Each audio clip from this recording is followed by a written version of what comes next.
Ultimate facts YouTube channel पर आपका बहुत बहुत स्वागत है। आज हम बात करेंगे एवोल्यूशन के बारे में। एवोल्यूशन यानी क्रमिक विकास। जैसा कि आप जानते हैं, सनातन धर्म की कई मान्यताएं और विज्ञान के तर्क कहीं न कहीं एक दूसरे के पूरक ही साबित होते हैं। ऐसा ही हुआ थ्योरी ऑफ एवोल्यूशन के साथ, जिसे चार्ल्स डार्विन ने 1859 में दिया। पर हमारे यहाँ हजारों साल पहले ही उस इवोल्यूशन की जानकारी ऋग्वेद में ही दे दी गई थी। जिन्होंने विष्णु भगवान के 10 अवतार के बारे में पढ़ा होगा, उनको ये पता होगा कि विष्णु भगवान का पहला अवतार मत्स्य अवतार था, जो कि मछली के रूप में था। ऐसा इसलिए था क्योंकि पृथ्वी पर जीवन का आरंभ जल में ही हुआ था। और विष्णु भगवान का दूसरा अवतार कूर्म अवतार था, जो कि एक कछुए के रूप में था, जो जमीन पर बढ़ रहे जीवन को दर्शाता था, जल से जमीन की ओर बढ़ते हुए जीवन को दर्शाता था। और विष्णु भगवान का तीसरा अवतार वराह अवतार था, जो कि एक सूअर के रूप में था, जो जमीन पर रहने वाले जानवरों के बारे में दर्शाता था। और विष्णु भगवान का ही चौथा अवतार नरसिंह अवतार था, जो यह दर्शाता था कि अब जानवरों में बुद्धि आ गई और वो धीरे धीरे मनुष्य की तरफ प्रवेश कर रहे हैं। यानी इवोल्यूशन अब धीरे धीरे जानवरों से, पानी से लैंड पर पूरी तरीके से यानी पृथ्वी पर आया, और अब पृथ्वी से धीरे धीरे मस्तिष्क का विकास वहां से शुरू होने लगा। और यही नहीं, नरसिंह अवतार में आधा शेर और आधा मनुष्य के रूप में यह अवतार था, जो यह बताता है कि माइंड डेवलप तो हो रहा है, लेकिन पूर्णतः अभी भी वो इंसान नहीं बन चुका है, यानी बुद्धि का पूर्णतम इस्तेमाल नहीं किया गया है। और विष्णु ही भगवान का पांचवा अवतार वामन अवतार है, जिन्होंने गौतम मनुष्य के रूप में जन्म लिया।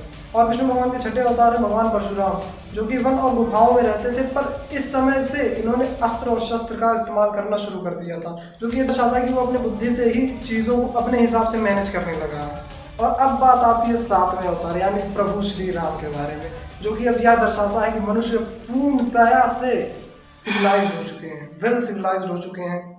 और आठवें अवतार है भगवान श्री कृष्ण, जो कि यह दर्शाते हैं कि अब मनुष्य पूर्ण रूप से विकसित हो चुका है। आपने तो सुना ही होगा कि भगवान राम के अंदर 14 कलाएं थी, पर भगवान श्री कृष्ण के अंदर 16 कलाएं थी। और ऐसा माना जाता है कि इससे ज्यादा किसी के अंदर अब और कोई गुण अलग से नहीं आ सकता है। और नौवें अवतार है महात्मा बुद्ध, जिन्होंने ज्ञान की अंतिम खोज की पहचान की।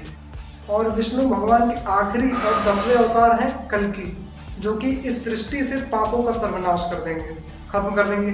अब पापों से खत्म होने का मुझे जो लगता है, इसका क्या सेंस होना चाहिए कि एवोल्यूशन जैसे डिजास्टर आते हैं, या आप कह सकते हैं प्रलय आ गया, तो पृथ्वी पर बार बार जब भी पाप बढ़ता है, या आप कह सकते हैं कि हम नेचर पर ध्यान नहीं देते, या कुछ भी ऐसा कोई भी एक चीज एक्सीड हो जाती है, तो हमारा नेचर उसको बैलेंस करने के लिए कुछ ना कुछ तो करता ही है।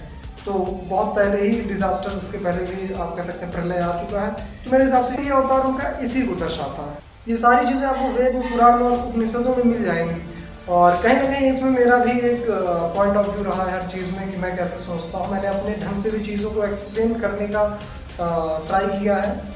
मैंने अपने हिसाब से भी चीज़ों को एक्सप्लेन करने की कोशिश की है। अगर आपको कुछ इसमें गलत लगता है, आपको लगता नहीं कि ऐसा होना चाहिए, आपके क्या विचार है उसको कमेंट सेक्शन में ज़रूर लिखें। और अगर सही लगता है, आपको लगता है कि नहीं वास्तव में ऐसा कुछ है, तो आप वीडियो को प्लीज़ लाइक करें, शेयर ज़रूर करें वीडियो को, सब्सक्राइब करें ना करें, लेकिन शेयर ज़रूर करें वीडियो को। और आपके विचार क्या है उसको भी आप कमेंट सेक्शन में लिखेंगे, तो मुझे भी देखने में आसानी होगी कि क्या लोग कैसे सोचते हैं, क्या है।